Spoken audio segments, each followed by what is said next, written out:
الله عليه وسلم من قرأ سورة الكهف يوم الجمعة أضاء له نورا ما بين الجمعتين رواه البخاري ومسلم। সম্মানিত উপস্থিতি, প্রশংসা আল্লাহর জন্য। সবাই পড়ি আলহামদুলিল্লাহি রাব্বিল আলামিন। দরুদ এবং সালাম বিশ্বনবী মুহাম্মদুর রাসূলুল্লাহ সাল্লাল্লাহু তাআলা আলাইহি ওয়াসাল্লামের প্রতি। আমরা গত জুমআয় আলোচনা করেছিলাম কোরআন তেলাওয়াতের ফজিলত সম্পর্কে। তার ধারাবাহিকতায় আজকের আলোচনার বিষয় বিশেষ বিশেষ কিছু সূরার ফজিলত। আমরা গত জুমআয় জেনেছিলাম কোরআন পাঠের অনেকগুলো ফজিলত। তার মধ্যে একটা ছিল আপনি যখন নিয়মিত কোরআন তেলাওয়াত করবেন। হাদিসের মধ্যে নবী করিম সাল্লাল্লাহু আলাইহি ওয়াসাল্লাম বলেছেন, কোরআন তেলাওয়াতের মাধ্যমে, কোরআনের মাধ্যমে আল্লাহ মানুষের সম্মান মর্যাদা বৃদ্ধি করে দেন। আমরা কোরআন তেলাওয়াতের ফজিলত সম্পর্কে গত জুমআয় জেনেছিলাম। আপনি যখন নিয়মিত কোরআন তেলাওয়াত করবেন, এই কোরআন আপনাকে কবরের শাস্তি থেকে রক্ষা করবে। আমরা জেনেছিলাম কোরআন যখন আপনি নিয়মিত তেলাওয়াত করবেন, নবী করিম সাল্লাল্লাহু আলাইহি ওয়াসাল্লাম বলেছেন, কোরআন তখন কিয়ামতের মাঠে আপনার জন্য আল্লাহর দরবারে সুপারিশ করবে। আমরা আরো জেনেছিলাম আপনি যখন নিয়মিত কোরআন তেলাওয়াত করবেন, তখন এই কোরআনের আয়াত, যতগুলো আয়াত আপনার মুখস্থ থাকবে, যতগুলো আয়াত আপনার জানা থাকবে, আল্লাহ আপনাকে জান্নাত দেওয়ার পরে আপনাকে বলবেন যে একটা করে আয়াত পড়ো আর একটা করে সিঁড়ি উপরে ওঠো। যেখানে গিয়ে তোমার পড়া শেষ হবে ওইটাই তোমার থাকার জায়গা। এগুলো হচ্ছে কোরআন তেলাওয়াতের ফজিলত। আপনাদেরকে একটা হাদিসও মুখস্থ করিয়েছিলাম আমি। যারা কবরে যেতে চান বা যারা মনে করেন যে আমাকে কবরে যেতে হবে, এই হাদিসটা আপনাদেরকে মুখস্থ রাখতে হবে। হাদিসটা কি ছিল? রাসূল সাল্লাল্লাহু আলাইহি ওয়াসাল্লাম বলেছেন, যখন একজন মানুষকে কবরের মধ্যে রাখা হবে, তখন জাহান্নামের ফেরেশতা ওই লোকটার নিকটে ওই কবরে যাবে। তো ওই জাহান্নামের ফেরেশতা প্রথমে ঢোকার চেষ্টা করবে মাথার দিক থেকে।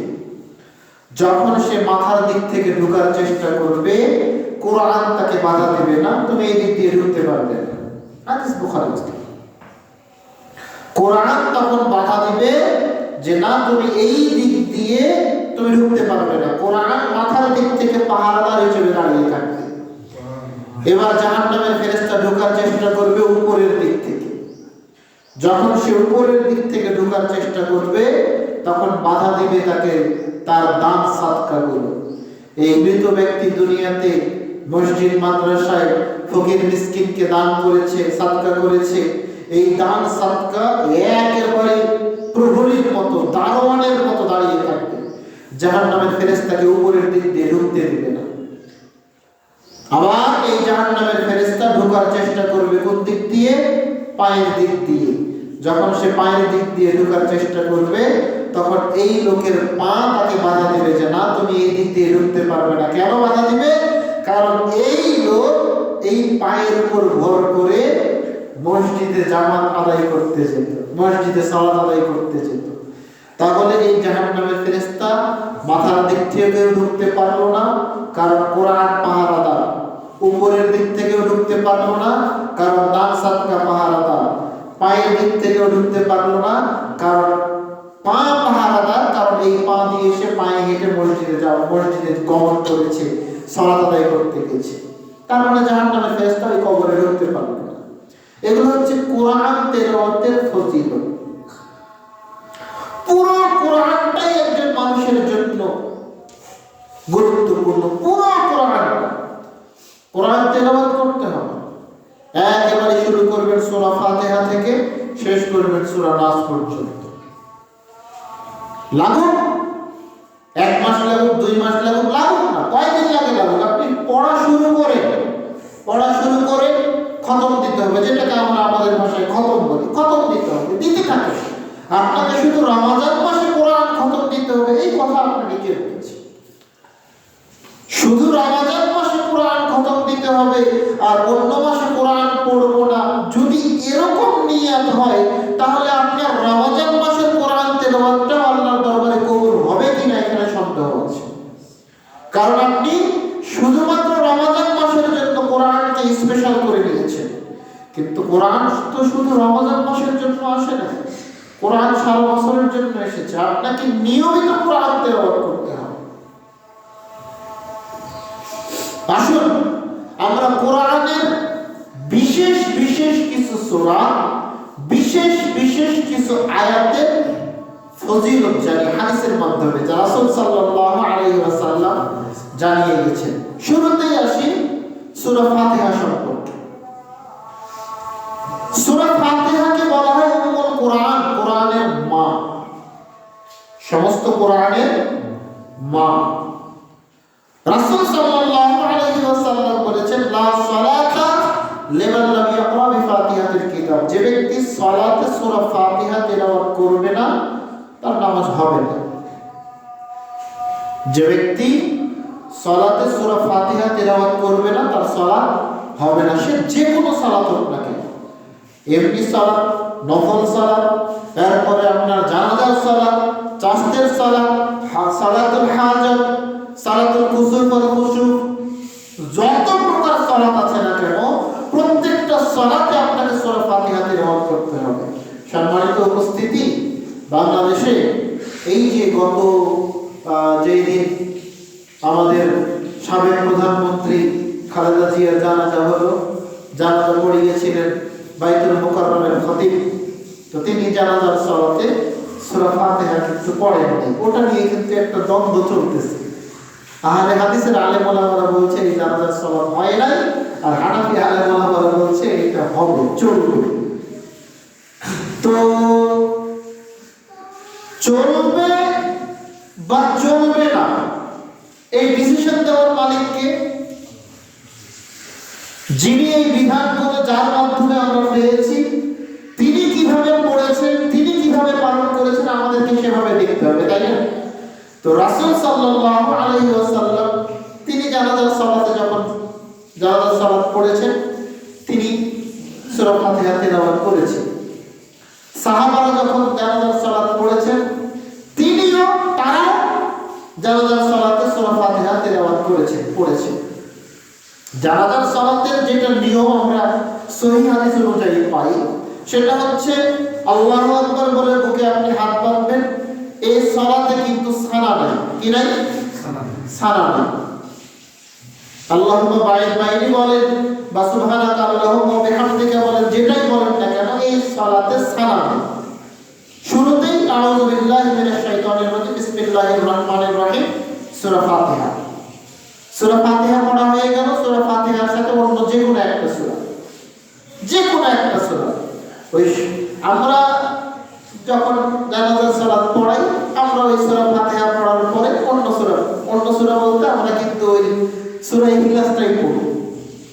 তো এখন কোন ইমাম যদি সূরা ইখলাস বাদ দিয়ে অন্য সূরা পড়ে আপনি আবার প্রোটেস্ট করতে যাবেন না যে হুজুরের জানাজার সালাত হয়নি, কারণ সে অন্য সূরা পড়েছে, অন্য যে কোনো একটা সূরা পড়বে।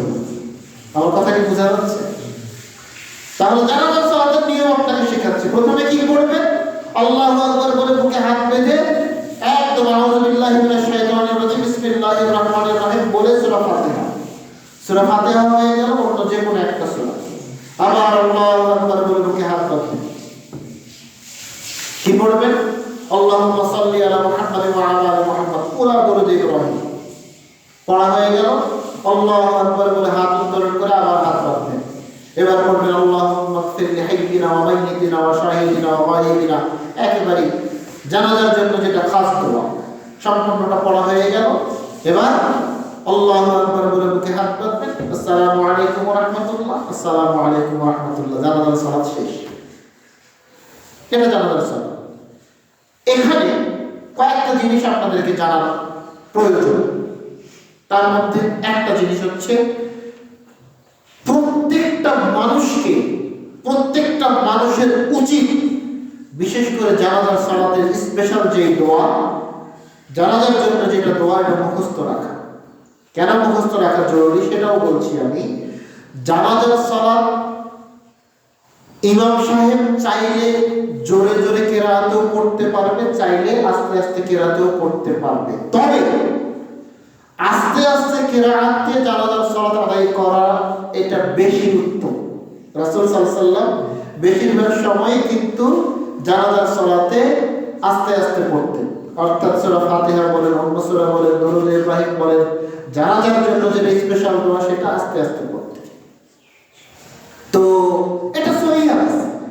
এখন ইমাম সাহেব যদি, আমি মনে করেন আমি এখন জানাজার সালাত পড়াচ্ছি, এখানে প্রায় 200-300 জন মানুষ জানাজার সালাতে উপস্থিত আছে, দেখা যাচ্ছে 20 জন 50 জন মানুষ এই দোয়া মুখস্থ আছে, বাকিগুলোর মুখস্থ।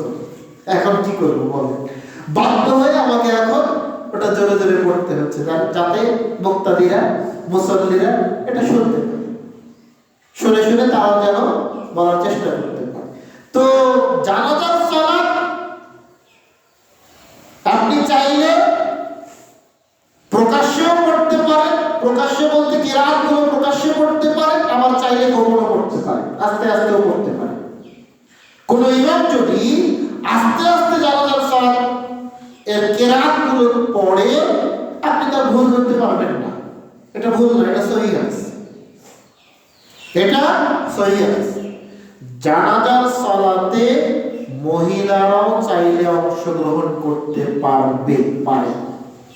যারা হজ করেছেন বা হজ করেন নাই শুনেছেন, হ্যাঁ আপনারা হয়তো শুনে থাকবেন, এখনো এই যে আপনার মসজিদে নববীতে, কাবা ঘরে, হ্যাঁ বিশেষ করে কাবা ঘরে প্রায় প্রত্যেক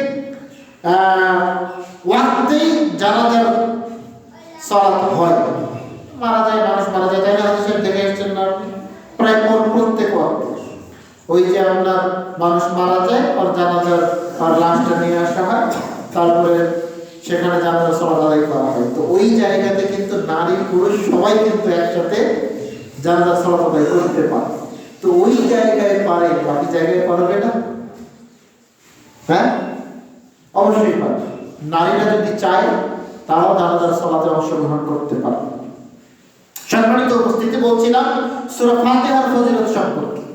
রাসূল সাল্লাল্লাহু আলাইহি ওয়াসাল্লাম বলেছেন, লা সালাতা লিমান লাম ইয়াকরা বিফাতিহাতিল কিতাব, যে কোনো সালাত হোক না কেন, ওই সালাতে যদি সূরা ফাতিহা তেলাওয়াত করা না হয়, ওই সালাত হবে না, ওই সালাত হবে না, ওই সালাত হবে না, ওই সালাত বাতিল। রাসূল সাল্লাল্লাহু আলাইহি ওয়াসাল্লাম বলেছেন সূরা ফাতিহা অনেক ফজিলতপূর্ণ, অনেক ফজিলতপূর্ণ। সূরা ফাতিহা পড়তে হবে। সূরা বাকারা পবিত্র কোরআনের সূরাগুলোর মধ্যে অন্যতম গুরুত্বপূর্ণ একটা সূরা হচ্ছে সূরা বাকারা, আর একটা হচ্ছে সূরা আলে ইমরান। এগুলোর গুরুত্ব, এগুলোর ফজিলত, এগুলোর তাৎপর্য অনেক বেশি। আবু হুরায়রা রাদিয়াল্লাহু তাআলা আনহু বলেন, রাসূল সাল্লাল্লাহু আলাইহি ওয়াসাল্লাম বলেছেন, লা তাজআলু বুয়ুতাকুমুল মাকাবিরা, তোমরা তোমাদের ঘরগুলোকে, তোমরা তোমাদের বাড়িগুলোকে কবরস্থান বানিও না। তোমরা তোমাদের ঘরগুলোকে, বাড়িগুলোকে কবরস্থান বানিও না। মানে বুঝলেন না? কবরস্থান এমন একটা জায়গা যেখানে আপনি ওই জায়গাতে কোরআন তেলাওয়াত হয় না। কে কোরআন তেলাওয়াত করবে? সব তো মরা মানুষ হয়ে আছে। আর আল্লাহ রাসূল এটা দিয়ে আপনাকে এটা বোঝাচ্ছে যে আপনার বাড়িটা যেন কবরস্থান না হয়। আপনি বেঁচে আছেন, আপনাকে এখানে কোরআন তেলাওয়াত করতে হবে। আপনি বেঁচে আছেন, আপনাকে ওখানে আপনার বাড়িতে, আপনার ঘরে আপনাকে কোরআন তেলাওয়াত করতে হবে। আল্লাহ রাসূল বলেন, লা তাজআলু বুয়ুতাকুম মাকাবিরা, তোমাদের বাড়িগুলোকে, তোমাদের ঘরগুলোকে তোমরা কবরস্থান বানিয়ে নিও না। তার মানে ওখানে নিয়মিত কোরআন তেলাওয়াত করো। আর ইন্না শাইতানা ইয়ানফিরু মিনাল বাইতি আল্লাযী তাকরাউ ফীহি সূরাতুল বাকারা, শয়তান ওই বাড়িতে থাকতে পারে না যেই বাড়িতে সূরা বাকারা তেলাওয়াত যে বাড়িতে সূরা বাকারা তেলাওয়াত করা হয় ওই বাড়িতে শয়তান থাকতে পারে না, ওই বাড়িতে শয়তানের থাকার জায়গা নেই, ওই বাড়িতে শয়তান থাকে না। তাহলে এটা হলো সূরা বাকারার একটা ফজিলত, যে বাড়িতে যে ঘরে কোরআন তেলাওয়াত করা হবে ওই ঘরে ওই বাড়িতে কে থাকবে না? শয়তান থাকবে না, ওই বাড়িতে শয়তান থাকতে পারবে না। আবু উমামা রাদিয়াল্লাহু তাআলা আনহু বলেন, রাসূল সাল্লাল্লাহু আলাইহি ওয়াসাল্লাম বলেছেন, ইকরাউল কুরআনা, তোমরা কোরআন তেলাওয়াত করো, ফাইন্নাহু ইয়াতি ইয়াউমাল কিয়ামাতি শাফিআন লিআসহাবিহি, এই কোরআন কিয়ামতের মাঠে যে তাকে পড়বে, যে তাকে পাঠ করবে তার জন্য সুপারিশকারী হয়ে যাবে। যে ব্যক্তি দুনিয়াতে কোরআন তেলাওয়াত করবে কিয়ামতের মাঠে এই কোরআন ওই ব্যক্তির জন্য আল্লাহর দরবারে সুপারিশ করবে। তারপরে তিনি বলছেন, ওয়াকরাউ যাহরামাইন, তোমরা কোরআনের দুইটা উজ্জ্বল সূরা তেলাওয়াত করো। সেই দুইটা সূরা কি কি? সূরা বাকারা, সূরা আলে ইমরান। সূরা বাকারা, সূরা আলে ইমরান। কেন এটা তেলাওয়াত করবেন? রাসূল সাল্লাল্লাহু আলাইহি ওয়াসাল্লাম বলেন, ফাইন্নাহুমা তাতিয়ানি ইয়াউমাল কিয়ামাতি কান্নাহুমা গামামাতান, এই দুইটা সূরা কিয়ামতের মাঠে এমন ভাবে মানুষের উপরে উপস্থিত হবে যাতে দুই খণ্ড মেঘ। কিয়ামতের মাঠে সূর্য মানুষের মাথা থেকে কতখানি উপরে থাকবে আপনার মনে আছে? বলেছিলাম কতখানি উপরে থাকবে? 1 মাইল উপরে থাকবে। মাশাআল্লাহ, আলহামদুলিল্লাহ, মনে রেখেছি। 1 মাইল দূরে থাকবে। ওই সময়ে আরশের ছায়া ছাড়া অন্য কোনো ছায়া থাকবে না, এটাও আমরা হাদিস জানি। তবে আরো কিছু হাদিস দ্বারা প্রমাণিত হয় যে এই যে সূরা বাকারা, সূরা আলে ইমরান, এই দুইটা সূরাও মানুষের উপরে ছায়া দিবে কান্নাহুমা গামামাতান, দুই খণ্ড মেঘের মতো। দুইটা সূরা দুইটা মেঘ হয়ে যে ব্যক্তি এই দুইটা সূরা তেলাওয়াত করবে তাদের উপরে মেঘ হয়ে থাকবে, একেবারে মেঘ হয়ে থাকে। সূর্যের আলো ওদের উপরে পড়তে থাকে। আর গায়রাতান, অথবা শামিয়ানার মতো হয়ে থাকে। শামিয়ানা বুঝেন না? শামিয়ানা ওই যে আপনারা জালসা করেন, জালসার উপরে প্যান্ডেল দেন না, প্যান্ডেল, এরকম প্যান্ডেলের মতো থাকবে আপনাদের উপরে। এই দুইটা সূরা হয় মেঘের মতো থাকবে অথবা কিসের মতো থাকবে? প্যান্ডেলের মতো থাকবে, শামিয়ানার মতো থাকবে। অথবা ডানা ঝাপটানো দুই ঝাঁক পাখির মতো, দুইটা ঝাঁক পাখি যারা ডানা মেলে মানুষের উপরে ছায়া প্রদান করবে। কোন দুইটা সূরা? সূরা বাকারা, সূরা আলে ইমরান। কি মনে হচ্ছে হুজুর এই দুইটা সূরা তো সবচাইতে বড় সূরা, এই যে পড়া শুরু করব বিশাল বড় বড় দুইটা সূরা, এটাও কি সম্ভব? অনেক কষ্টকর। রাসূল সাল্লাল্লাহু আলাইহি ওয়াসাল্লাম কি বলছেন জানেন? হাদিসের শেষ অংশে তিনি বলছেন যে এই দুইটা সূরা আল্লাহর সাথে তর্ক বিতর্ক করবে, আল্লাহর সাথে তর্ক করবে। মানুষের জন্য এই দুইটা সূরা আল্লাহর সাথে তর্ক করবে। আল্লাহ এই লোকটাকে জান্নাত দিতেই হবে, একেবারে তর্ক করবে আল্লাহর সাথে। আপনি একবার চিন্তা করেন তো, কিয়ামতের মাঠে যদি আপনার জন্য একজন সুপারিশ করে, তো আবার কোরআন যদি আপনার জন্য সুপারিশ করে, শুধু সুপারিশ না, আপনার জন্য যদি আল্লাহর সাথে তর্ক পর্যন্ত করে, এর চাইতে বড় পাওয়া কিয়ামতের মাঠে আর কি কিছু আছে? যেই দিন ইয়াওমা ইয়াফিরুল মারউ মিন আখিহি, মানুষ ভাইয়ের কাছ থেকে পালিয়ে চলে যাবে। ও উম্মিহি ওয়া আবিহি, বাপ মা কেউ কারো উপকারে আসবে, সবাই পালিয়ে চলে যাবে। ও সাহিবাতিহি ওয়া বানিহি, স্বামী স্ত্রীর কাছে পালিয়ে চলে যাবে, সন্তান সন্ততির কাছ থেকে পালিয়ে চলে যাবে। লিকুল্লি ইমরিইন মিনহুম ইয়াওমাইযিন শাআনুন ইউগনি, সবাই নিজেকে নিয়ে ব্যস্ত থাকবে, কেউ কারো কোনো উপকারে করতে আসবে না। সেই দিন এই কোরআন আপনার জন্য আল্লাহর দরবারে সুপারিশ করবে।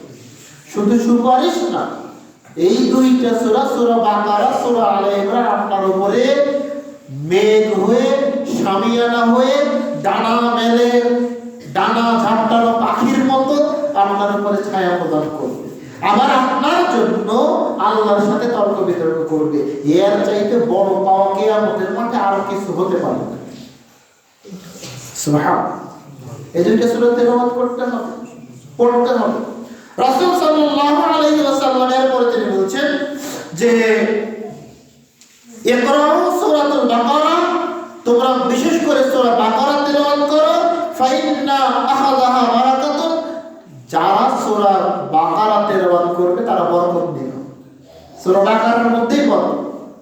যারা সূরা বাকারা তেলাওয়াত করলো তারা বরকত গ্রহণ করলো। ওয়া তারাকাহা হাসারাতুন, যারা সূরা বাকারাকে ছেড়ে দিল, তেলাওয়াত করলো না, তারা বরকত ছেড়ে দিল, তারা ক্ষতিটাকে গ্রহণ করলো। সূরা বাকারা পড়বেন, বরকত নেবেন। সূরা বাকারা ছেড়ে দিলেন, পড়লেন না, বরকত ছেড়ে দিলেন, ক্ষতিটা গ্রহণ করলেন। এরপরে হাদিসের শেষ অংশে তিনি বলছেন ওয়ালা তাস্তাতিউহুমা আল বাতালা, যারা অলস তারা এই দুইটা সূরা পড়তে পারে না। এবার বলেন তো, আমি যদি আপনাকে প্রশ্ন করি, বিগত 1 মাস আপনি কি সূরা বাকারা, সূরা আলে ইমরান তেলাওয়াত করেছেন, পড়েছেন? পড়েননি। তার মানে সবাই আমরা অলস। বিগত 1 মাস পড়লেও ভুল হবে। আমার তো মনে হয় বিগত 1 বছর ধরেই পড়েন। আমার এমনও হতে পারে ওই ছোটবেলায় যখন বক্তব্য পড়েছিলাম তখন পড়েছে, আর পড়িনি, এমনও হতে পারে। এটা ভুল কিছু না, আমি বাস্তবতা নিয়ে কথা বলছি। সূরা বাকারা, সূরা আলে ইমরান, কি সূরা? সূরা বাকারা, সূরা আলে ইমরান নিয়মিত পড়বেন, পড়ার চেষ্টা করবেন। আপনাকে এক বসাতে শেষ করতে হবে আমি এটা বলি নাই। আপনি ভুল বুঝিয়েন না যে হুজুর এত বড় একটা সূরা একেবারে শেষ করা কি সম্ভব। আমি আপনাকে এক বসাতে শেষ করতে বলছি না। আপনি পড়েন, 2 পৃষ্ঠা, 3 পৃষ্ঠা, 5 পৃষ্ঠা, আপনার সাধ্য অনুযায়ী পড়েন। যতক্ষণ ভালো লাগবে ততক্ষণ পড়েন। বিরক্ত চলে এসেছে, ভালো লাগতেছে না, পড়া ছেড়ে দেন, আবার পড়েন কিছুক্ষণ। আপনাকে এক বছর শেষ করতে বলছি না, এত কঠিন করে নিয়েন না। লাগুক না 1 সপ্তাহ লাগুক, 1 মাস লাগুক, আপনার সাধ্য অনুযায়ী পড়েন। কিন্তু আমি বলতে চাচ্ছি পড়া ছাড়িয়েন না, পড়া ছাড়িয়েন না, পড়তে থাকেন। অত্যন্ত বরকতপূর্ণ সূরা, অত্যন্ত বরকতপূর্ণ সূরা সূরা বাকারা। তার সাথে যখন সূরা আলে ইমরান পড়বেন তখন তার ফজিলত কিন্তু আরো অনেক বেশি। এই দুইটা সূরা পড়তে হবে। এবার আসুন আয়াতুল কুরসি। আয়াতুল কুরসি রাসূল সাল্লাল্লাহু আলাইহি ওয়াসাল্লাম বলেছেন, যে ব্যক্তি ফরজ সালাতের পরে আয়াতুল কুরসি তেলাওয়াত করলো, আয়াতুল কুরসি পাঠ করলো, সে জান্নাতে চলে গেছে। তাহলে এখনো ঢুকেনি কেন? মরেনি তাই। তার মানে মরলেই জান্নাতে। আয়াতুল কুরসি অত্যন্ত গুরুত্বপূর্ণ, অত্যন্ত ফজিলতপূর্ণ। প্রত্যেক ফরজ সালাতের পরে আয়াতুল কুরসি পড়বেন, প্রত্যেক ফরজ সালাতের পরে। হুজুর আমার মুখস্থ নেই, মুখস্থ নেই, মুখস্থ করেন।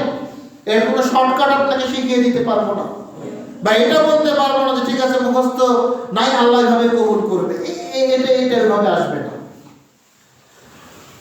ফরজ সালাতের ব্যাপারে 2টা জিনিসের ব্যাপারে সবচাইতে বেশি মনোযোগী হবে। একটা হচ্ছে সালাতের আগে উযু করা, সুন্দর করে উযু করবেন। উযু করার পরে পড়বেন আশহাদু আল্লা ইলাহা ইল্লাল্লাহু ওয়া আশহাদু আন্না মুহাম্মাদান আবদুহু ওয়া রাসূলুহু। যখন আপনি এই দোয়াটা পড়লেন তখন জান্নাতের 8টা দরজা আল্লাহ আপনার জন্য খুলে দিল। সুবহানাল্লাহ, 8টা দরজা খুলে দেওয়া হলো। যাও, যে দরজা দিয়ে ঢোকার ইচ্ছা যাও। অত্যন্ত গুরুত্বপূর্ণ। আর ফরজ সালাতের শেষে আয়াতুল কুরসি। তাহলে কি হবে? আপনি মরলেই জান্নাত, মরলেই জান্নাত। নিয়মিত এটা পাঠ করুন। আবু হুরায়রা রাদিয়াল্লাহু তাআলা আনহু বলেন, একবার রাসূল সাল্লাল্লাহু আলাইহি ওয়াসাল্লাম আমাকে বাইতুল মাল পাহারা দেওয়ার দায়িত্ব দিলেন। এক জায়গাতে কিছু সম্পদ, কিছু জিনিসপত্র রাখা আছে, জনগণের সম্পদ, জনগণের মাল রাখা আছে। আল্লাহ রাসূল আমাকে ওটা পাহারাদার হিসেবে নিযুক্ত করলেন। আমি রাতে পাহারা দিচ্ছি, পাহারা দিতে দিতে আমি ঘুমিয়ে গেছি। হঠাৎ করে যখন ঘুম ভেঙে গেছে, দেখতে পাচ্ছি একজন ব্যক্তি বস্তার মধ্যে খালি জিনিসপত্র ঢোকাচ্ছে। আমি তাকে ধরে ফেললাম। ও এখন আমাকে বলছে, ভাই আমাকে ছেড়ে দেন, আমাকে ছেড়ে দেন, আমি ভুল করেছি, আর কখনো এই কাজ করবো না, আপনি কাউকে কিছু বলিয়েন না, আমাকে ছেড়ে দেন। তো আবু হুরায়রা রাদিয়াল্লাহু তাআলা আনহু ওই ব্যক্তির জন্য মায়া হলো, তিনি ওই লোকটাকে ছেড়ে দিলেন এবং সাবধান করলেন, খবরদার আর এই কাজ করতে আসিও না। তিনি তাকে ছেড়ে দিলেন, লোকটা চলে গেল। তো সকালে আল্লাহ রাসূল বলছেন, আবু হুরায়রা চোরের সাথে কি করেছিলাম? আবু হুরায়রা রাদিয়াল্লাহু তাআলা চিন্তা করছে, রাতের ঘটনা, কেউ তো ছিল না, আল্লাহ রাসূল জানলো কিভাবে? তিনি জেনেছেন। তো আল্লাহ রাসূল ওই লোকটা আমার কাছে খুব অনুরোধ করলো, খুব কান্নাকাটি করলো, আর বললো সে এই কাজ আর কখনো করবে না, আমি তাকে ছেড়ে দিয়েছি। আল্লাহ রাসূল বলছেন যে ও দেখবা আবার আসবে। পরের দিন আবু হুরায়রা রাদিয়াল্লাহু তাআলা আনহু আবারও ওই বাইতুল মাল পাহারা দিচ্ছেন। ওই লোকটা আবার এসেছে, আবার এসে আবার বস্তার ভিতরে জিনিসপত্র ঢুকাচ্ছে। আবু হুরায়রা তাকে আবার ধরে ফেলেছেন। তুমি বলেছিলে তুমি আর আসবা না, তোমাকে আর ছাড়ছি না। তো বলছে, ভাই ছাড়ে দেন, বাড়িতে বাচ্চা কাচ্চা, বউ বাচ্চা না খেয়ে আছে, খুব অভাবে আছি, কিছুই করতে পারি না, যা এবারের মতো ছেড়ে দেন, আর কখনো আসবে না। তা আবু হুরায়রার আবার দয়া হলো, আবার মায়া হলো, তিনি লোকটাকে আবার ছেড়ে দিলেন। লোকটা আবার চলে গেল। পরের দিন সকালে আল্লাহ রাসূল বলছেন, আবু হুরায়রা কি খবর? তো আল্লাহ রাসূল আবার এসেছিল, খুব কান্নাকাটি করলো, বাড়িতে নাকি খুব অভাব, বাচ্চা বউ বাচ্চা না খেয়ে আছে। তো যাই হোক, আমি তাকে আবার ছেড়ে দিয়েছি, আর আসবে না। আল্লাহ রাসূল বলছেন, দেখবা আবার আসবে। পরের দিন রাতে আল্লাহ রাসূল সাল্লাল্লাহু আলাইহি ওয়াসাল্লাম আবারও আবু হুরায়রাকে দায়িত্ব দিলেন ওই মাল পাহারা দেওয়ার। আবু হুরায়রা এবারও পাহারা দিচ্ছেন, ওই লোক আবার এসে আবার বস্তা ভর্তি করছে। আবু হুরায়রা এবার চেপে ধরেছে, না তোমাকে আর ছাড়ছি না, আগামীকাল সকালে তোমার বিচার হওয়ার পরে তারপরে আল্লাহ রাসূল তোমাকে যা শাস্তি দিবে, আমি তোমাকে আর ছাড়ছি না। তো ওই লোক এখন বলছে যে, আচ্ছা আমি যদি আপনাকে এমন কিছু জিনিস শিখিয়ে দিই, তাহলে তার বিনিময়ে কি আপনি আমাকে ছেড়ে দেবেন? আমি আপনাকে একটা জিনিস শিখিয়ে দিই, তার বিনিময়ে আপনাকে আমাকে ছেড়ে দিতে হবে। সাহাবাদের মধ্যে কিন্তু শেখার আগ্রহ ছিল অনেক বেশি, শেখার আগ্রহ অনেক বেশি ছিল। তো আবু হুরায়রা বলছেন, ঠিক আছে শিখাও। তো শোনো, প্রতি রাতে ঘুমানোর আগে আয়াতুল কুরসি তেলাওয়াত করে ঘুমাবে, তাহলে শয়তান তোমার কোনো ক্ষতি করতে পারবে না। প্রতি রাতে ঘুমানোর আগে আয়াতুল কুরসি তেলাওয়াত করে আয়াতুল কুরসি পড়ে তারপরে ঘুমাবে। তো এই কথার বিনিময়ে আবু হুরায়রা তাকে ছেড়ে দিল, লোকটা চলে গেল, ওই চোর চলে গেছে। পরের দিন সকালে আল্লাহ রাসূল বলছেন, আবু হুরায়রা কি খবর? চোরের সাথে কি করলাম? আল্লাহ রাসূল, ও আমাকে একটা জিনিস শিখিয়ে দিয়েছে, তার বিনিময়ে আমি তাকে ছেড়ে দিয়েছি। কি শিখিয়ে দিয়েছে? তো ও আমাকে শিখিয়ে দিয়েছে যে প্রতি রাতে ঘুমানোর আগে আয়াতুল কুরসি তেলাওয়াত করে ঘুমাতে, তাহলে শয়তান কোনো ক্ষতি করতে পারবে না, শয়তান কাছে আসতে পারবে না। তা আল্লাহ রাসূল বলছেন, শোনো, ও যা শিখিয়ে দিয়েছে সেটা সত্য, কিন্তু ও হচ্ছে মিথ্যা। ও যা শিখিয়ে দিয়েছে ওটা সত্য, তার মানে ও তোমাকে শিখিয়ে দিয়েছে যে ঘুমানোর আগে সূরা বাকারা থেকে আয়াতুল কুরসি তেলাওয়াত করলে কি হবে? শয়তান ক্ষতি করতে পারবে না, শয়তান কাছে আসতে পারবে না, এটা সত্য। কিন্তু ও মিথ্যা, কারণ ও কোনো মানুষ না, ও হচ্ছে শয়তান, ও নিজেই শয়তান, ও এটা তোমাকে শিক্ষা দিয়ে গেছে। তবে ও তোমাকে যেটা শিক্ষা দিয়ে গেছে ওটা হলো সত্য। তাহলে এই হাদিস থেকে আমরা জানতে পারি যে আপনি যদি ঘুমানোর আগে আয়াতুল কুরসি তেলাওয়াত করে ঘুমান, তাহলে সারা রাত শয়তান আপনার কোনো ক্ষতি করতে পারবে না। রাসূল সাল্লাল্লাহু আলাইহি ওয়াসাল্লাম বলেছেন, যে ব্যক্তি রাতে ঘুমানোর আগে আয়াতুল কুরসি পড়ে ঘুমাবে, সারা রাত ফেরেশতা তার জন্য পাহারা দেবে। সারা রাত ফেরেশতা তার জন্য পাহারাদার হিসেবে তার মাথার পাশে দাঁড়িয়ে থাকে সারা রাত। আয়াতুল কুরসির ফজিলত। এবার আসুন সূরা বাকারার শেষ দুই আয়াত। আব্দুল্লাহ ইবনে আব্বাস রাদিয়াল্লাহু তাআলা আনহু বলেন, রাসূল সাল্লাল্লাহু আলাইহি ওয়াসাল্লাম একদিন বসেছিলেন, তার সাথে বসেছিল জিবরাইল আলাইহিস সালাতু ওয়াস সালাম। হঠাৎ করে আকাশে একটা শব্দ হলো। যখন এই শব্দটা হলো, জিবরাইল আলাইহিস সালাতু ওয়াস সালাম মাথাটা উপরের দিকে তুললেন, তুলে বলছেন যে আজকে আকাশের একটা দরজা খোলা হলো। এই দরজাটা আজকের আগে কখনো খোলা হয়নি, আজকে প্রথম খোলা হলো। আর ওই দরজা দিয়ে একজন ফেরেশতা আজকে দুনিয়াতে নামলো, যে ফেরেশতা আজকের আগে কখনো দুনিয়াতে আসে না। যেই দরজাটা খোলা হলো এটাও আজকে প্রথম। যেই ফেরেশতা পৃথিবীতে আসলো, নেমে আসলো, ওই ফেরেশতাটাও আজকে প্রথম, মানে প্রথম আজকে দুনিয়াতে নেমেছে। সে এসেছে, সে আপনাকে সালাম দিয়েছে, মানে ফেরেশতা আল্লাহ রাসূলকে সালাম দিয়েছে। এই কথাটা বললেন কে? জিবরাইল আল্লাহ রাসূলকে বলছে যে ওই ফেরেশতা আপনাকে সালাম দিয়েছে এবং সে আপনাকে দুইটা সুসংবাদ দিয়েছে, যেই সুসংবাদ অন্য কোনো নবী রাসূলকে দেওয়া হয়নি। সেই দুইটা সুসংবাদ হচ্ছে, এক সূরা ফাতিহা আর একটা হচ্ছে সূরা বাকারার শেষ দুই আয়াত। তাহলে হাদিসটা আমরা যদি ভালো করে পর্যালোচনা করি তাহলে কি হবে, যে স্পেশাল দরজা দিয়ে স্পেশাল ফেরেশতা দুনিয়াতে এসেছে। কেননা ওই দরজা আগে খোলা হয় নাই, এটাই প্রথম। আর ওই ফেরেশতা আগে কখনো পৃথিবীতে আসে নাই, এবারে প্রথম।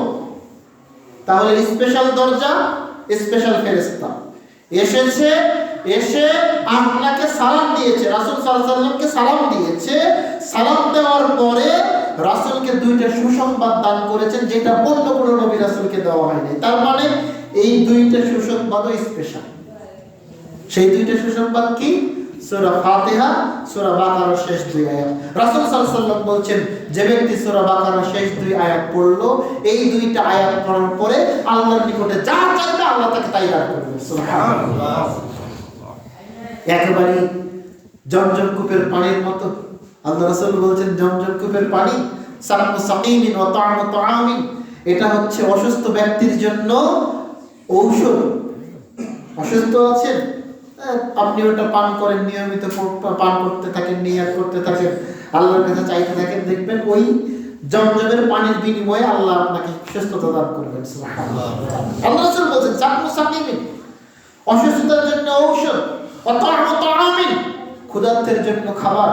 আপনি খুব ক্ষুধার্ত, আপনি অন্য পানি পান করলেন সেটা আলাদা, কিন্তু আপনি যখন ক্ষুধার্ত অবস্থায় জমজমের পানি পান করবেন, আপনার ক্ষুধা, এই পানির বিনিময়ে আপনার ক্ষুধা মিটে যাবে। সুবহানাল্লাহ। হাদিস বুখারী। একেবারে ওই সমপর্যায়ে বলা হয়েছে যে এই সূরা বাকারার শেষ দুই আয়াত যেই ব্যক্তি তেলাওয়াত করবে এবং এইটা তেলাওয়াত করার পরে আল্লাহর নিকটে যা চাইবে আল্লাহ তাকে তাই দান করবেন। সুবহানাল্লাহ। অত্যন্ত গুরুত্বপূর্ণ। রাসূল সাল্লাল্লাহু আলাইহি ওয়াসাল্লাম বলেছেন, আবু মাসউদ রাদিয়াল্লাহু তাআলা আনহু বলেন, রাসূল সাল্লাল্লাহু আলাইহি ওয়াসাল্লাম বলেছেন, আল আয়াতান মিন আখির সূরাতুল বাকারা, সূরা বাকারার শেষ দুই আয়াত, মান ক্বারাআহা ফি লাইলাতিন কাফাতাহু, যে ব্যক্তি রাতে এই দুইটা সূরা দুইটি আয়াত তেলাওয়াত করলো, সূরা বাকারার শেষ দুই আয়াত তেলাওয়াত করলো, এটা তার সারা রাতের জন্য যথেষ্ট। সকল প্রকার বিপদ আপদ থেকে আল্লাহ হেফাজত করবেন। সুবহানাল্লাহ। সূরা বাকারার শেষ দুই আয়াত অত্যন্ত গুরুত্বপূর্ণ। এবার আসুন সূরা কাহফ, অত্যন্ত গুরুত্বপূর্ণ একটা সূরা। রাসূল সাল্লাল্লাহু আলাইহি ওয়াসাল্লাম বলেছেন, আবু সাঈদ আল-খুদরি রাদিয়াল্লাহু তাআলা আনহু হতে বর্ণিত, মান ক্বারা সূরাতুল কাহফ ফি ইয়াউমিল জুমআতি, যে ব্যক্তি শুক্রবারের দিনে, জুমআর দিনে সূরা কাহফ তেলাওয়াত করবে, আতালাহু নূরান মা বাইনাল জুমআতাইন, এই জুমআ থেকে নিয়ে শুরু করে পরের জুমআ পর্যন্ত এই সূরাটা নূর, আলো হয়ে যাবে। আজকে আপনি পড়লেন, আগামী জুমা পর্যন্ত এই সূরাটা আপনার জন্য নূর, আপনার জন্য আলো। অন্য হাদিসে রাসূল সাল্লাল্লাহু আলাইহি ওয়াসাল্লাম বলছেন, এই জুমা থেকে নিয়ে শুরু করে পরের জুমা পর্যন্ত আপনার যাবতীয় বিপদ আপদ থেকে আপনাকে হেফাজত করবে এই সূরার মাধ্যমে। আপনি আজকে সূরা কাহফ তেলাওয়াত করেন, আগামী জুমা পর্যন্ত নিরাপত্তা দান করবেন আল্লাহ সুবহানাহু ওয়া তাআলা। এই সূরার বিধি অত্যন্ত গুরুত্বপূর্ণ। রাসূল সাল্লাল্লাহু আলাইহি ওয়াসাল্লাম বলছেন, যে ব্যক্তি জুমার দিনে সূরা কাহফ তেলাওয়াত করবে, এই সূরা কাহফ তেলাওয়াত করার কারণে কিয়ামতের মাঠে ওই লোক যেখানে বসে থাকবে ওইখান থেকে নিয়ে শুরু করে মক্কা পর্যন্ত এই পুরো জায়গাটা আলোকিত হয়ে যাবে। সুবহানাল্লাহ। মনে করেন আপনি কিয়ামতের মাঠে বসে আছেন বা আপনি আছেন এই তেহরানে, আর এই সূরা কাহফ শুক্রবারের দিন তেলাওয়াত করার কারণে এই তেহরান থেকে শুরু করে মক্কা পর্যন্ত এই পুরো জায়গাটা আলোকিত হয়ে যাবে। পুরো জায়গাটা আলোকিত হয়ে যাবে। কেন আলোকিত হয়ে যাবে? কারণ আপনি জুমার দিনে, শুক্রবারের দিনে সূরা কাহফ তেলাওয়াত করেছেন। সম্মানিত উপস্থিতি, আপনাদেরকে একাধিক দিন বলেছি সূরা কাহফ তেলাওয়াত করবেন। একটু বড়, আপনাকে এক বসাতে আমি এটা শেষ করতে বলি নাই, আবারও একই কথা বলছি। আপনি একেবারেই যে আপনাকে এক বসাতে শেষ করতে হবে এরকম কিছু আপনার উপরে কঠিন ভাবে চাপিয়ে দেওয়া হচ্ছে না। শুক্রবার বলতে গতকাল কি বার ছিল? বৃহস্পতিবার। বৃহস্পতিবার যখন মাগরিবের আযান দিয়ে দিল, তার মানে ওটা কি বার হয়ে গেল? শুক্রবার হয়ে গেল। ওইখান থেকে নিয়ে শুরু করে আজকে শুক্রবার মাগরিবের আযানের আগ পর্যন্ত এটা হচ্ছে পুরো 24 ঘন্টা শুক্রবারের সময়। এই সময়ের মধ্যে আপনি সূরা কাহফ তেলাওয়াত করলেই হবে ইনশাআল্লাহ। আপনি অল্প অল্প করে পড়েন, অল্প অল্প করে পড়েন। আপনার যদি একবারে পড়া সমস্যা হয় অল্প অল্প করে পড়েন, কিন্তু শুক্রবারের মধ্যে পড়া শেষ করেন। এটা হচ্ছে আমার কথা, শুক্রবারের মধ্যে পড়া শেষ করেন। আবু দারদা রাদিয়াল্লাহু তাআলা আনহু বলেন, রাসূল সাল্লাল্লাহু আলাইহি ওয়াসাল্লাম বলেছেন, মান হাফাযা 10 আয়াতিন মিন আউয়ালি সূরাতিল কাহফ, যেই ব্যক্তি সূরা কাহফের প্রথম 10 আয়াত মুখস্থ করলো, এই 10 আয়াত মুখস্থ করার বিনিময়ে আল্লাহ রাব্বুল আলামিন ওই ব্যক্তিকে, ওই লোককে দাজ্জালের ফিতনা থেকে রক্ষা করবেন। সুবহানাল্লাহ। দাজ্জাল আপনাকে তার ফিতনার মধ্যে ফেলতে পারবে না। দাজ্জাল তো সত্য, দাজ্জাল আসবে এটাও সত্য, দাজ্জাল মানুষকে ফিতনার মধ্যে ফেলাবে এটাও সত্য। তো দাজ্জালের ফিতনা থেকে বাঁচতে হলে আপনাকে সূরা কাহফের প্রথম 10টা আয়াত মুখস্থ করতে হবে। এখন আপনি চিন্তা করছেন, দাজ্জাল কবে আসবে না আসবে, এত কষ্ট করে মুখস্থ করার দরকারটা কি? দাজ্জাল কবে আসবে না আসবে এটা আপনিও জানেন না, আমিও জানি না। যে কোনো সময় চলে আসতে পারে। কিয়ামতের আলামতগুলো তো শুরু হয়ে গেছে, আপনি দেখতে পাচ্ছেন না? ছোট ছোট আলামত সবগুলোই বের হয়ে গেছে। দেখা যাচ্ছে যে বাকিগুলো আপনার জীবনে পেয়ে গেলেন, আপনি দাজ্জালের ফিতনাও পেয়ে গেলেন। তাহলে রাসূল সাল্লাল্লাহু আলাইহি ওয়াসাল্লাম বলছেন যে আপনি যখন এই সূরা কাহফের প্রথম 10 আয়াত মুখস্থ করবেন, আল্লাহ রাব্বুল আলামিন এর বিনিময়ে আপনাকে দাজ্জালের ফিতনা থেকে রক্ষা করবেন। একজন সাহাবী রাতের বেলা সূরা কাহফ পড়ছিল, তার পাশে তার ঘোড়া বাঁধা আছে, আর তার পাশেই আবার তার শিশু বাচ্চাটা ঘুমিয়ে আছে। তো যখন সূরা কাহফ তেলাওয়াত করছে, তেলাওয়াত করতে করতে ও খেয়াল করলো যে মেঘ, আকাশের মেঘ তার দিকে, তার নিকটবর্তী হচ্ছে। আর মেঘগুলো যখন নিকটবর্তী হচ্ছে, আর পাশে দাঁড়িয়ে থাকা ঘোড়াটা তখন লাফালাফি করছে। এমন ভাবে লাফালাফি করছে যে পাশে যে বাচ্চাটা ঘুমিয়ে আছে মনে হচ্ছে যে পা তুলে দিবে বাচ্চার উপরে। যখন এরকম অবস্থা হচ্ছে, ও তখন পড়া বন্ধ করে দিচ্ছে। যখনই পড়া বন্ধ করে দিচ্ছে, দেখলো ঘোড়াটা লাফালাফি বন্ধ করে দিচ্ছে।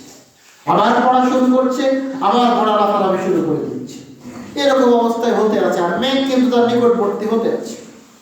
এরকম হতে হতে যখন দেখলো যে না, পড়া যাচ্ছে না, কারণ যে কোনো সময় ঘোড়া আমার বাচ্চার উপরে পা তুলে দিতে পারে, ততক্ষণ পড়া বন্ধ করে দিল। পরের দিন সকালে আল্লাহ রাসূলকে বলছে, আল্লাহ রাসূল গতকালকে রাতের ঘটনা এই, আমি যখন সূরা কাহফ পড়ছিলাম তখন এরকম ভাবে দেখলাম যে মেঘগুলো আমার নিকটবর্তী হয়ে যাচ্ছে, আর পাশে দাঁড়িয়ে থাকা ঘোড়াটা লাফালাফি করছে। আল্লাহ রাসূল বলছেন, যাই শোনো,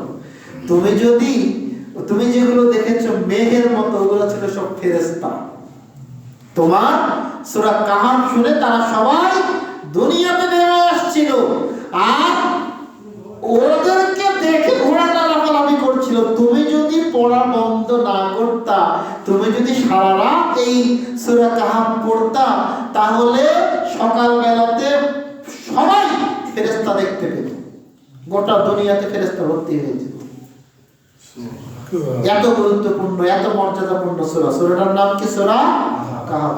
নিয়মিত পড়ার চেষ্টা করবেন, যদি না পারেন অন্তত পক্ষে শুক্রবারের দিন অবশ্যই পড়বেন। আজকে শুক্রবার না, যারা পড়েছেন আলহামদুলিল্লাহ, যারা পড়েন নাই এই জোহর থেকে নিয়ে শুরু করে মাগরিবের আগ পর্যন্ত এই সময়টার মধ্যে আজকে থেকে পড়া শুরু করবেন এবং নিয়ত করবেন প্রতি শুক্রবার আমি এটা পড়বো ইনশাআল্লাহ। আল্লাহ রাব্বুল আলামিন এগুলো বুঝার তৌফিক দান করুন, আল্লাহুম্মা আমিন।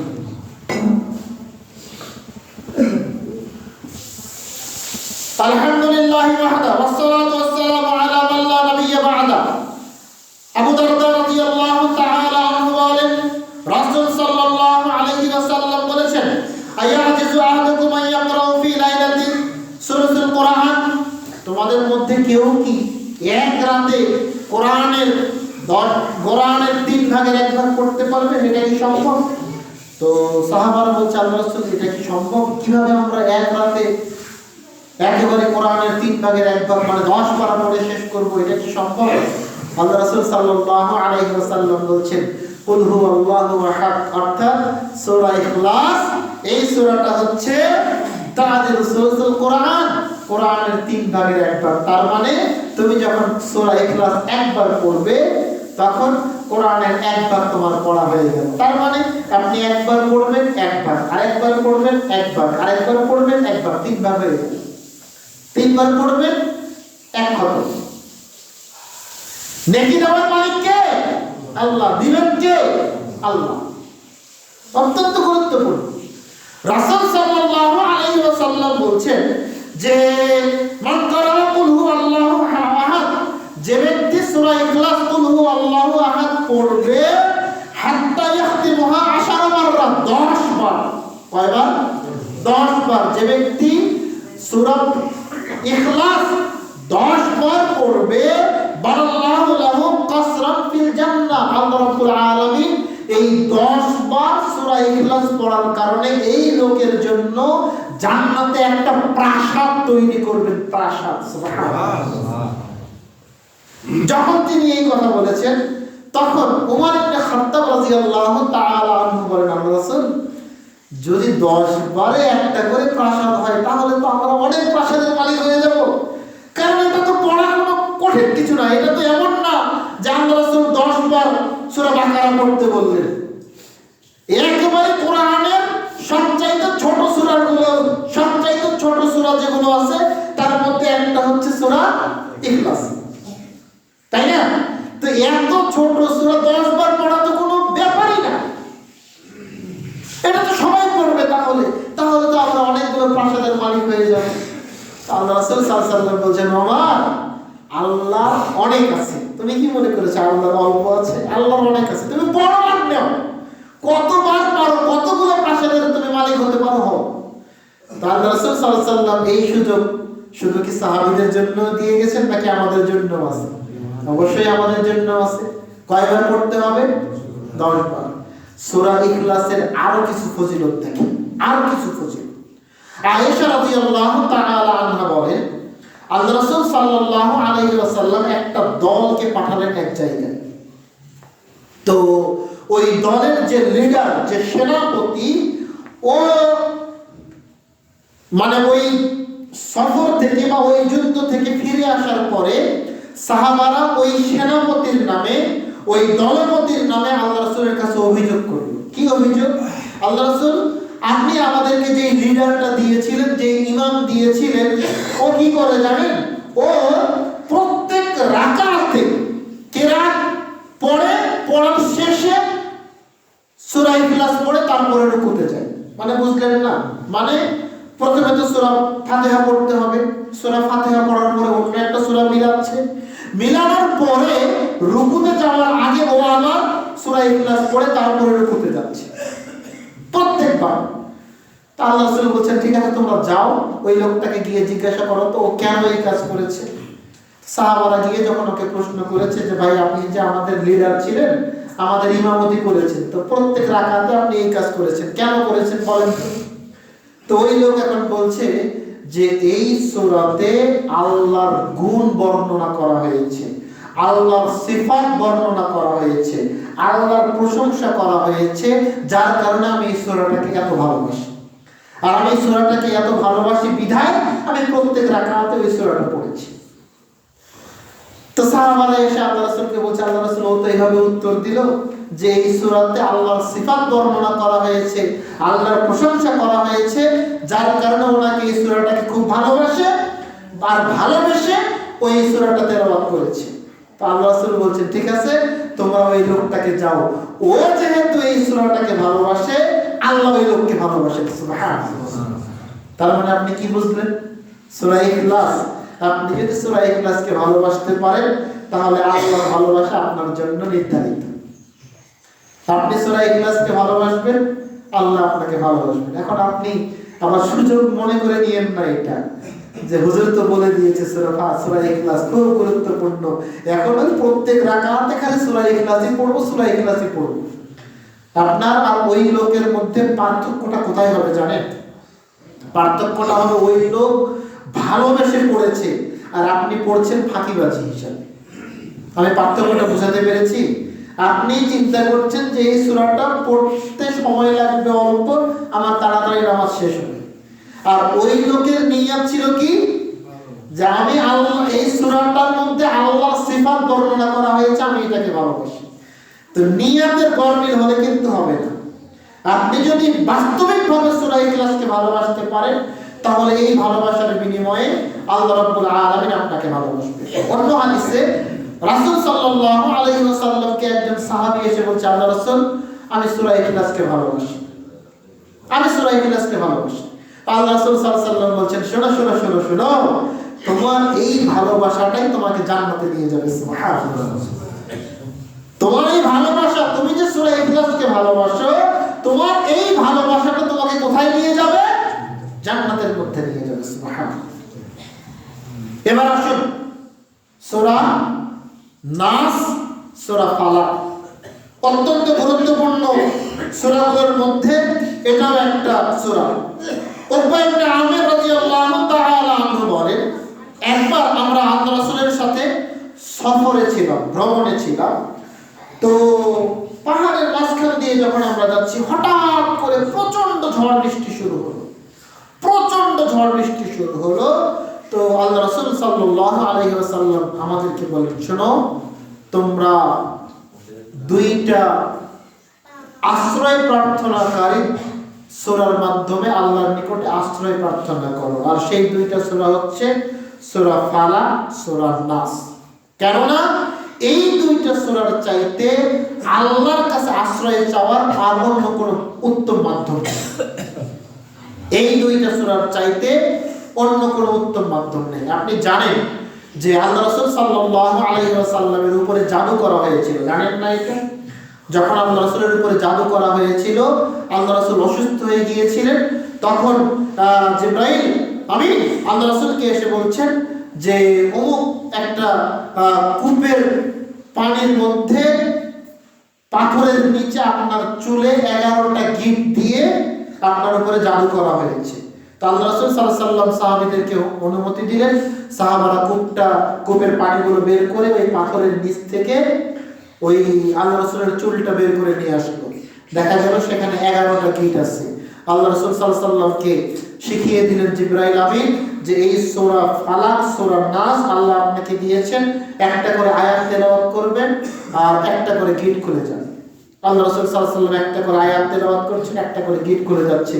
খুলতে খুলতে খুলতে খুলতে একেবারে 11টা গিট খুলে গেল। আল্লাহ রাসূল সাল্লাল্লাহু আলাইহি ওয়াসাল্লাম সুস্থ হয়ে গেলেন। হাদিস বুখারী, সহিহ হাদিস।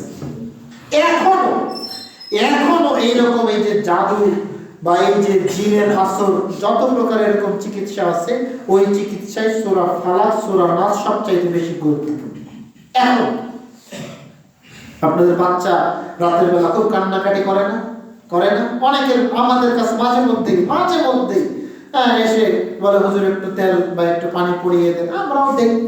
তো কোনো হুজুর লাগবে না, আপনি নিজেই যথেষ্ট। আপনি নিজেই যথেষ্ট। কি? এই যে সূরা ফালাক, সূরা নাস, সূরা ফালাক, সূরা নাস, আর এর সাথে হচ্ছে সূরা ফাতিহা, এগুলো পড়ে পড়ে বাচ্চাকে ফু দিবেন, ইনশাআল্লাহ দেখবেন যে ওই বাচ্চা কান্নাকাটি বন্ধ করবে। যদি আসলে জিন ঘটিত সমস্যা হয়, দেখবেন বাচ্চা কান্নাকাটি বন্ধ করে দেবে, জিন ওখানে থাকতে পারে। রাসূল সাল্লাল্লাহু আলাইহি ওয়াসাল্লাম শিক্ষা দিচ্ছে। আয়েশা রাদিয়াল্লাহু তাআলা, আব্দুল্লাহ ইবনে খুবাইব রাদিয়াল্লাহু তাআলা আনহু বলেন, একদিন প্রচন্ড ঝড় বৃষ্টি হচ্ছে। তো আমরা আল্লাহ রাসূলকে খুঁজে বেড়াচ্ছি, কোথায় আল্লাহ রাসূল, তাকে আমরা খুঁজে বেড়াচ্ছি। খুঁজতে আমরা গিয়ে দেখলাম আল্লাহ রাসূল সাল্লাল্লাহু আলাইহি ওয়াসাল্লাম এক জায়গায় বসে আছেন। তিনি বসে এবার আমাদেরকে বলছেন কুল। আমরা বললাম মা কুল। আল্লাহ রাসূল আমাদেরকে বলছেন তোমরা পড়ো। তা আমরা বললাম কি পড়ব? আল্লাহ রাসূল বললেন তোমরা পড়ো কুল হুয়াল্লাহু আহাদ আর সূরা ফালাক, সূরা নাস, এই তিনটা সূরা পড়ে তোমরা আল্লাহর কাছে সাহায্য চাও। এরপরে তিনি বলছেন যে ব্যক্তি প্রথমে সূরা ইখলাস, সূরা ফালাক, সূরা নাস, এই সূরা 3 বার সকালে পড়বে, 3 বার সন্ধ্যায় পড়বে, আল্লাহ রাব্বুল আলামিন তাকে যাবতীয় বিপদ আপদ থেকে হেফাজত করবেন। সুবহানাল্লাহ। কি শিখলেন? প্রতিদিন সকালে ফজরের সালাতের পরে 3 বার সূরা ফালাক, প্রথমে সূরা ইখলাস, তারপরে সূরা ফালাক, তারপরে সূরা নাস, একই রকম ভাবে সন্ধ্যায় 3 বার এই 3টা সূরা তেলাওয়াত করবেন, পড়বেন। এই সূরাগুলোর বিনিময়ে আল্লাহ রাব্বুল আলামিন আপনাকে যাবতীয় বিপদ আপদ থেকে হেফাজত করবেন। আয়েশা রাদিয়াল্লাহু তাআলা আনহা বলেন, যখন রাসূল সাল্লাল্লাহু আলাইহি ওয়াসাল্লাম বিছানায় শুইতে যেতেন, তখন তিনি শুয়ে শুয়ে তার 2টা হাতকে সামনে নিয়ে এসে প্রথমে সূরা ইখলাস, তারপরে সূরা ফালাক, তারপরে সূরা নাস একবার করে পড়ে হাতে 3 বার ফু দিতেন। 3 বার ফু দিয়ে সমস্ত শরীরটাকে মাসাহ করতেন যত দূর হাত যায়। আবার 2টা হাত সামনে নিয়ে এসে আবার 3টা সূরা একবার করে পড়ে হাতে 3 বার ফু দিয়ে সমস্ত শরীর মাসাহ করতেন। এভাবে করতেন তিনি কয়বার? 3 বার। হাদিস বুখারী মুসলিম। এবার আসুন সূরা মুলক, সবচেয়ে গুরুত্বপূর্ণ একটা সূরার মধ্যে এটাও একটা। রাসূল সাল্লাল্লাহু আলাইহি ওয়াসাল্লাম বলেছেন, নিশ্চয়ই কোরআনের মধ্যে একটা সূরা আছে, তার 30টা আয়াত আছে, যেই সূরা যখন মানুষ রাতে ঘুমানোর আগে তেলাওয়াত করবে, তার বিনিময়ে আল্লাহ রাব্বুল আলামিন ওই ব্যক্তিকে কবরের আযাব থেকে হেফাজত করবেন। সুবহানাল্লাহ। জাবের রাদিয়াল্লাহু তাআলা আনহু বলেন, রাসূল সাল্লাল্লাহু আলাইহি ওয়াসাল্লাম প্রতি রাতে সূরা সাজদা আর সূরা মুলক তেলাওয়াত না করে ঘুমাতেন না। প্রতি রাতে তিনি সূরা সাজদা এবং সূরা মুলক তেলাওয়াত করে তারপরে ঘুমাতেন। সম্মানিত উপস্থিতি, এগুলো হচ্ছে কোরআনের বিশেষ কিছু সূরা যার ফজিলত। আপনাকে আগেই বলেছি সম্পূর্ণ কোরআনটাই ফজিলতপূর্ণ। আর এই সূরাগুলো যেগুলোর কথা এতক্ষণ ধরে আপনাদের সামনে বললাম, এগুলো অত্যন্ত গুরুত্বপূর্ণ। আপনাকে এগুলো আমল করার চেষ্টা করতে হবে। মনে রাখতে হবে যে ঘরে কোরআন প্রতিদিন পড়তে হবে, প্রতিদিন কোরআন পড়ব। কেননা আল্লাহ রাসূল সাল্লাল্লাহু আলাইহি ওয়াসাল্লাম বলেছেন, তোমরা তোমাদের ঘরগুলোকে কবরস্থান বানিয়ে নিও না। কবরস্থানে কোরআন পড়ার মতো কেউ নাই, সবাই মৃত, কিন্তু আপনার ঘরে আপনি জীবিত, আপনাকে কোরআন তেলাওয়াত করতে হবে। বেঁচে আছেন আর কোরআন পড়বেন না, এই কাজ যেন না হয়। নিজে কোরআন পড়বেন, নিজের স্ত্রী, নিজের পরিবার পরিজন, সন্তান সন্ততি, তাদেরকেও কোরআন তেলাওয়াত করতে হবে। নিয়মিত সবাই কোরআন তেলাওয়াত করবেন। আর আপনাকে আমি আগেই বলেছি যে যারা কোরআন তেলাওয়াত করতে জানেন না, যেভাবেই হোক কোরআন পড়া শিখেন, যেভাবেই হোক, এটা যেন মিস না হয়।